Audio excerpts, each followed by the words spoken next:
Welcome into this edition of the Writ Race. It's your Thursday edition. I'm Dave Trafford, and what we want to do today is sort of take a step back from some of the analysis of what's going on the campaign trail and deal with two very specific issues. One of them is women in politics. How is that being managed as far as the parties are concerned? How is it being approached as far as the parties are concerned?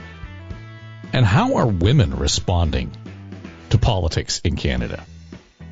So we've got two guests on that appeared on my radio show on the weekend. They've both been on the podcast so far, as we have been going on a daily basis.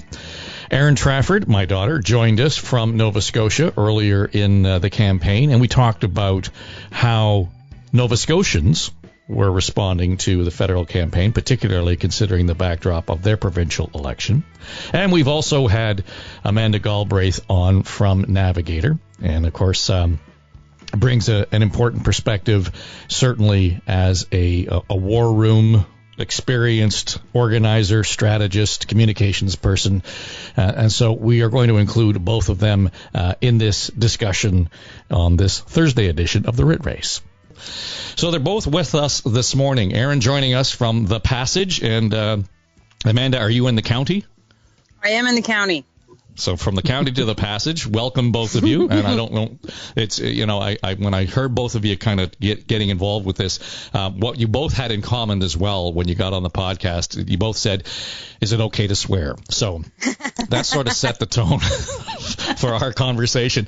Erin, I think you were kind of the one that posed the question early on, and I thought, okay, between the two of you, this could be an important discussion to have, because one of the issues that came up in Nova Scotia specifically was how one woman was treated as a candidate for the Liberal Party. Now, it's not necessarily about political stripe. It's just the way she was managed politically on that campaign. And I think it really kind of draws the point in terms of, you know, how we encourage, you know, smart women with great ideas, enthusiasm, energy, you know, all of the leadership qualities that we would want to get involved. And here we had a situation where they were discouraging a woman from doing it because she had expressed herself creatively, et cetera.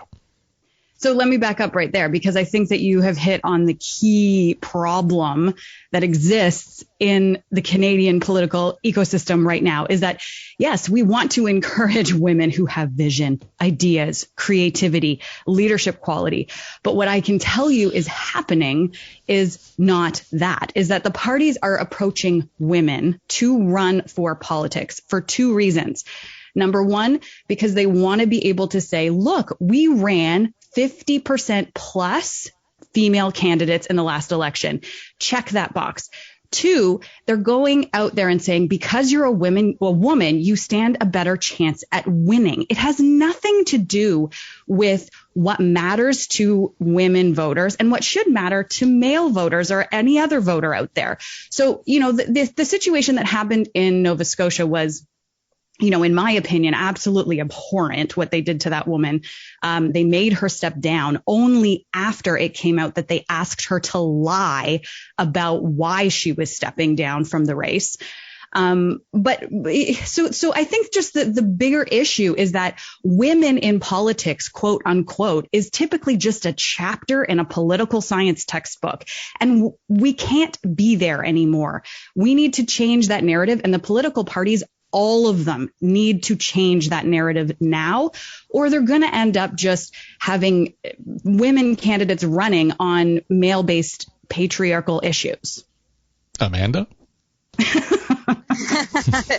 listen, I think Erin makes some great points. You know, there's a lot of challenges to women running for office. I mean, we have, you know, and I think one of the things Erin and I were talking about before coming on air is, you know, successful female politicians. If you look at like Angela Merkel, I mean, they broadly model male-esque behavior, right? Like Hillary Clinton wore pantsuits. Angela Merkel is her femininity is not present, at least when she's elected, because it makes, like, when she's out and doing her job, because it makes people uncomfortable. It's not the sort of frame we see from our male leaders. It's not what we look for in leadership positions. So I think part of it is seeing more and more women up running for office, you know, sort of like we see with the president or the New Zealand. I think she's a great example of how to do that, how to model behavior, how to breastfeed and, the legislature, like all those things should be normalized. I think the other point too is, yes, it's great to run 50% female candidates, but if they're all sacrificial lambs and ridings are never going to win, it doesn't actually matter. Right. So, that's an issue we have all the time. It's not just to women, it's to LGBTQ candidates, it's to candidates of diversity, is that parties still broadly are white males most of the time. Those are most of the time the leaders that you see. Look at the G8. Look at the cabinet. So I think it's something we still have to work on. There's still lots of work to do for feminists, for women, and we should not rest on our laurels. But where does that happen, Amanda? Because, to Erin's point, when you start checking boxes as the criteria for a candidate, you have to have a major culture shift here. For sure. And I think part of it also is creating environments that I would never want to run. There's no reason. The hours are shit. Sorry, I shouldn't say that on air, but the hours are terrible. There's no acknowledgement of family. If you have as a younger woman or whatever, there's no childcare. There's none of that. None of that stuff is there. They're all really barriers to female entry. The thing too is you do let women who are ambitious or get in there. They're not usually coming up in part of the typical political system, right? I've been involved in politics for 20 plus years. And that's usually prerequisite to be successful. But we recruit these star female candidates, like we saw with the Liberal Party, and they get into politics and they start speaking their mind. They're not coming up in the political system, and they get beat back. They get fired, or they get demoted, or they get trotted out to be tokens, and they get sent back on the shelf. So I think, it's all finding.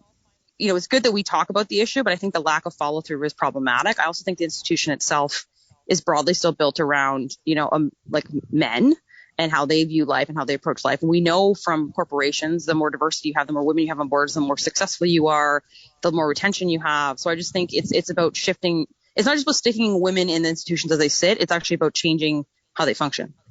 So how do we do that, Erin? I mean, you've had sort of that frontline conversation with party organizers of all stripes, and their biggest worry is winning and your, name recognition. And that's kind of where the conversation stops.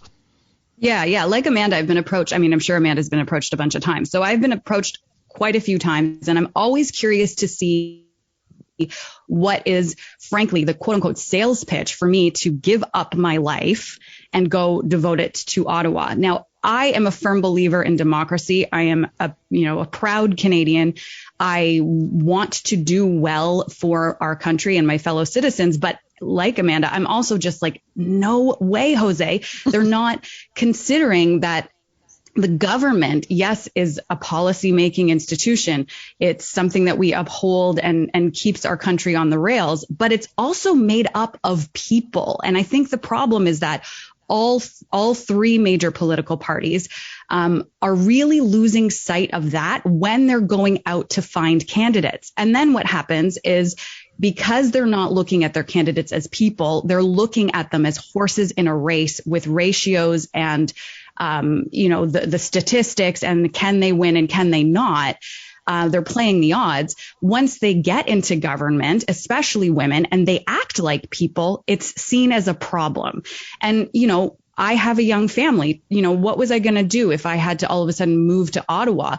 The line that has been given to me more than once is, well, you know what? By the time you turn 60, your kids will look back at what you did for your country and be proud of you, even though you'll have missed their entire childhood. And that's just not acceptable anymore. So I think your point about culture shift is that it has to start from really evaluating the fact that when we elect someone, we are electing an entire person, and the parties need to start to act that way as well. Yeah, it's I guess so. But who lights the fire? I mean, up to both of you. I got a couple of minutes here. I'd just be curious. How do we ignite this? Because what you're both framing is the kind of vision that we would want, no matter the gender of our candidates, no matter the gender of our leaders. We need that focus on the vision. So what lights that fire, Amanda? I think there's simple changes you can make. For example, the House of Commons doesn't have maternity leave. They don't. You basically, which is ridiculous. It's as you actually are required to have it in all other kind of employment. So I think there's actual very simple logical changes. Offer childcare services. like at the House of Commons or at legislatures. Like, why is that not part and parcel? I worked at City Hall. There's a childcare in the building. That's where not all of the employees, but some of the employees take their kids. So I think the institutions themselves should change. I think it is important that we have someone like Chrystia Freeland, I think, as finance minister, because they certainly have pushed forward some, female-oriented policies like the childcare policy they're putting out. But I also think we have to call, in the Liberal government in particular, on their, bull whatever, when they do performative stuff and don't follow through, which is also, I think, a major issue that they've had throughout this government, which I think is what they're facing now with Canadians. A final thought to you, Erin?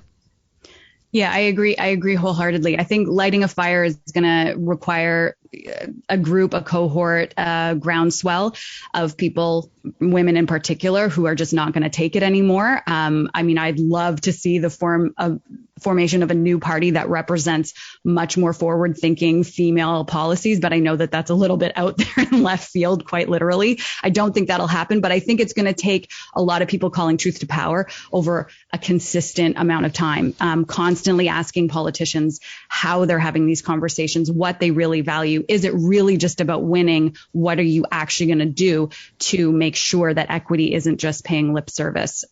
So it's a hard road to hoe, but I think the time is now and the conversation is ripe to be had.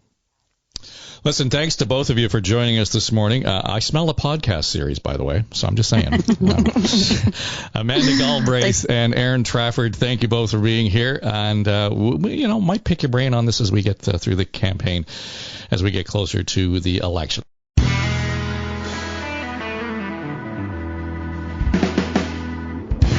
I thought it was interesting when I came across this piece at the conversation.com. And again, I say this at least twice a week because typically I find great stories there. If you haven't gone to the website, you should go and check it out because they highlight some really interesting thinking. And in particular, they're focused on some of the issues that we should be looking at and considering as far as the campaign's concerned. And in this case, it's why rural Canada has to play a central role in this particular campaign. And I thought, you don't have to go very far in a conversation about the election, and everybody talks about you got to win Ontario, but more specifically, you got to win Toronto and the GTA.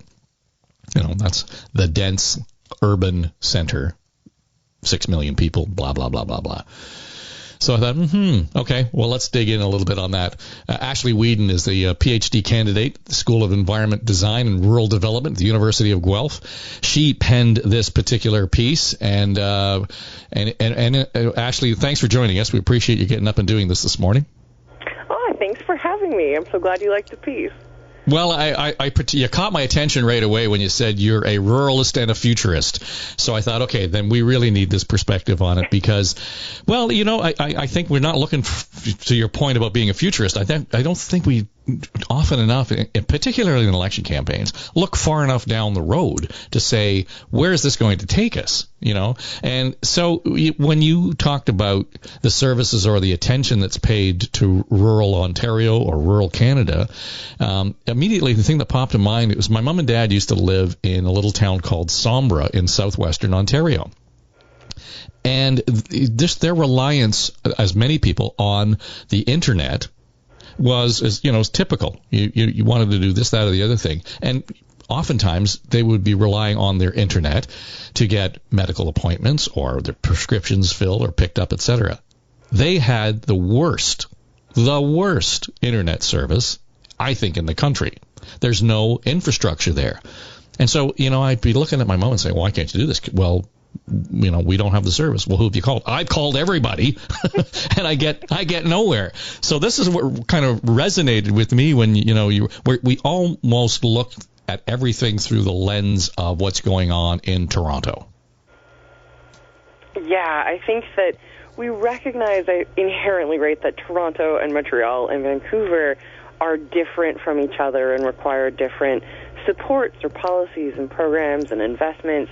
But we tend to look at rural like a monolith, right? We tend to go, just rural is rural across the country. We also have a really bad habit in Canadian public policy of lumping together rural, remote, and First Nations as if that's all one word, when we do know that not only do rural places differ from cities, there's great diversity among rural communities. Rural and remote are different, and definitely First Nations are different. And so we tend to kind of gloss over these differences, and infrastructure, whether it's hard infrastructure like roads, bridges, broadband, energy, or social infrastructure, as you mentioned, in terms of like attainable and affordable housing, access to healthcare services, the ability to access services from government when you need them, and to do so in an affordable and meaningful way. These affect different types of rural communities differently. Now, we do share some of those things. I can empathize with your parents in the broadband struggle. For some of your listeners might know some of my work with internet connectivity advocacy. But we also sometimes reduce the election issue for rural communities to just that, right? Well, we need a single issue that'll cover all of rural Canada. Right. And this year it's broadband, which, we do need to move the agenda forward on that. But I liked exactly how you said, my perspective is it's not rural versus urban. It's how do we invest appropriately and meaningfully in places based on what they need and what we know works for these communities. So the headline says that rural Canada has to be sort of active. That's the implication in playing a central role in this campaign. What is it how does rural Canada assert itself? To your point that, there are so many different characteristics of it across the country. You can't have just one voice.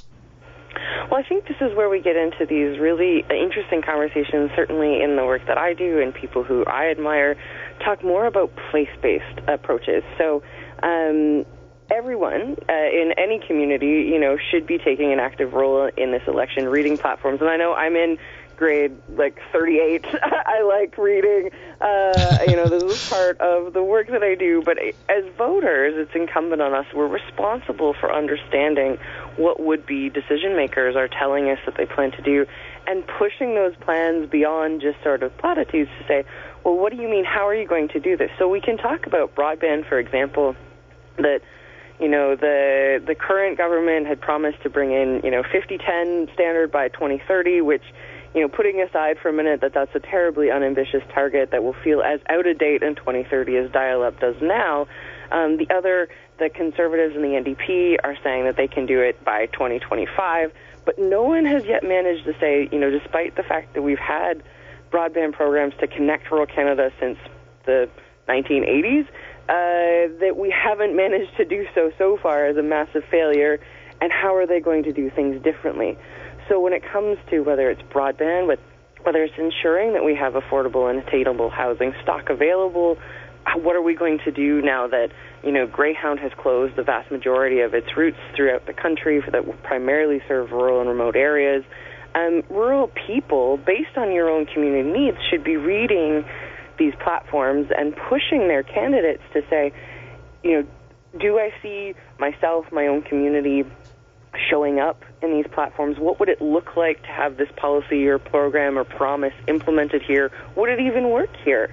So just getting those critical thinking skills out and not letting partisanship kind of sway us from the real work ahead, which is, addressing a lot of these issues around growing inequality. What are we going to do about climate, and how are we going to end up managing this ongoing pandemic and planning for recovery?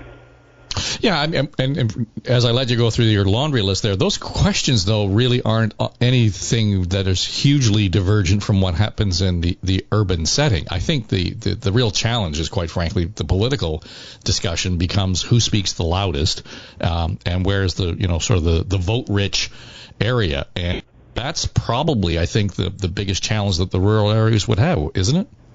Well, it's really interesting. So you say, it's not really different because we have decades of research, a really rich body of Canadian research on rural communities, and I'm associated with the Canadian Rural Revitalization Foundation, with the program that was the Rural Policy Learning Commons that ran internationally.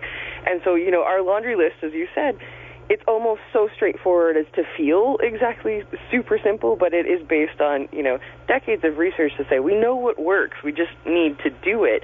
And so when it comes to seeing, well, what does this mean that's different from cities, this is where we look at rural-urban interdependencies and how we end up needing each other to help support these things. So just as most rural people do understand why it's important to invest in the TTC or into Pearson Airport and into the major infrastructure in our largest cities.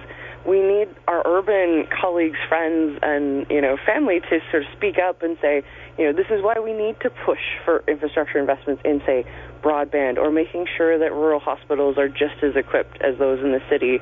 And this is where, exactly as you said, getting kind of less about who's loudest, but how do these things relate to each other, and recognizing that it is more expensive, more difficult. There are different challenges to building certain kinds of infrastructure based on our geophysical realities. We're a huge country with lots and lots of different kinds of climates and all kinds of different contexts that we have to get over.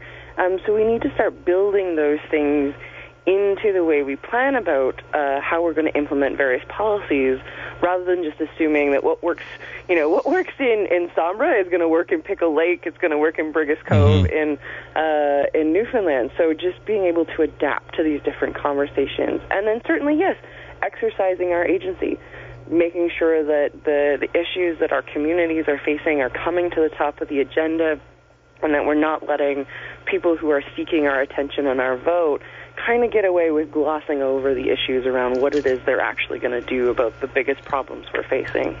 Yeah, that really is. I think you put your finger on it there. There's the sandpaper in the conversation. Actually, it's a fascinating piece, and I would encourage people to read it. It's an important eye opener. Thanks for joining us and offering your insights this morning. Thank you so much for having me. I so appreciated it. Ashley Whedon is the PhD candidate at University of Guelph, and calling on rural Canada to step up, be central in this conversation in the campaign.